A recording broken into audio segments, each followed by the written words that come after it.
Brain স্ট্রোকে আক্রান্ত মিঠুন চক্রবর্তী। সকালে shooting চলাকালীন হঠাৎ অসুস্থ বোধ করেন তিনি। সকাল থেকেই এই খবর নিয়ে সরগরম সমাজ মাধ্যমে। কিন্তু কিছু সময় আগে পরিচালক রাজ চক্রবর্তীর দেওয়া সাক্ষাৎকারে ঘুরিয়ে দিয়েছে পুরো ঘটনার মোড়।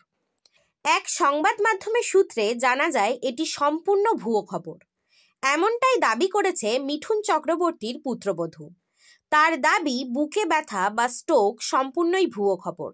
মিঠুন চক্রবর্তীর নাকি কিছুই হয়নি। রুটিন চেকআপের জন্য হাসপাতালে নিয়ে যাওয়া হয় তাকে।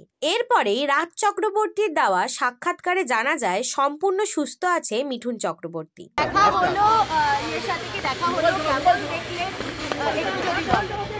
প্রথমে দেখা হলো, যেমনভাবে মিঠুনদার সঙ্গে দেখা হলে যেটা করে সেটাই করলো। একদম পুরোপুরি সুস্থ আছে। সকালে সুগার লেভেলটা একটু বেড়েছিল, আমার সঙ্গে যা কথা হলো মিঠুনদা। এবং এই স্ট্রোক যা দেখানো হচ্ছে ব্রেন স্ট্রোক, এগুলো পুরোটাই মিথ্যে।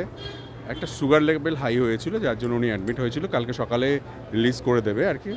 এবং উনি যেমনভাবে ওনার শুটিং শিডিউল রয়েছে সেগুলো সবটাই উনি পূরণ করবেন। কিন্তু ডাক্তারদের তরফ থেকে আমরা যেটা জানতে পারছি যে তার এমআরআইতে স্ট্রোকের প্রমাণ পাওয়া গিয়েছে। কিন্তু উনি ওনার দিক থেকে যেটা বললো, উনি ফিট এবং ডাক্তারদের সঙ্গে কথা বললো, উনি সুগার লেভেলটা হাই হয়েছিল আর কি।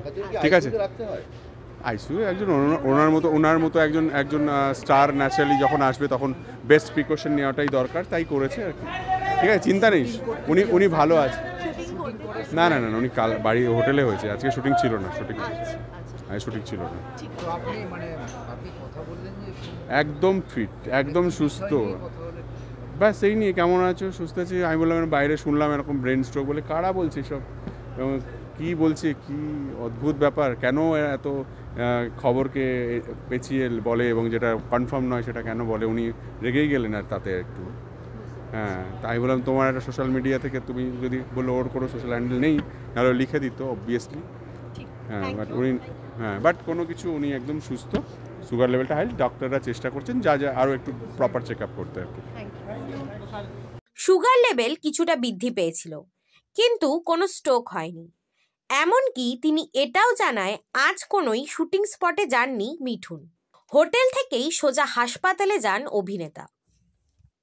For more updates do like, follow and subscribe we spot you.